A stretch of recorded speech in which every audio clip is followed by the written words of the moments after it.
At samantala, tiwala ang National Economic Development Authority na mananatiling protektado ang purchasing power ng mga Pilipino. Ito ay sarap ng pagbabago ng trade policy ng Estados Unidos.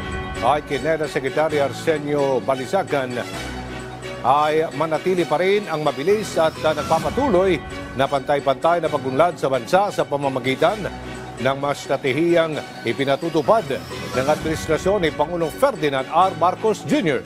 Kabilang nito ang pagpapanatili ng matibay na macroeconomic fundamentals, pagpapabuti sa ease of doing business, pagpapalawak ng trade agreements, at pagpapatibay ng mga bagong partnership. Ayon naman sa Philippine Economic Zone Authority, isang malaking bentahe ng Pilipinas ang pagkakaroon ng bansa ng isang magandang business environment na makatutugon din sa hamon ng mga bagong taripa. Ang sitwasyon anya ngayon ay may tuturing na isang pagkakataon para sa kinabukasan ng ekonomiya sa halip na isang hamon.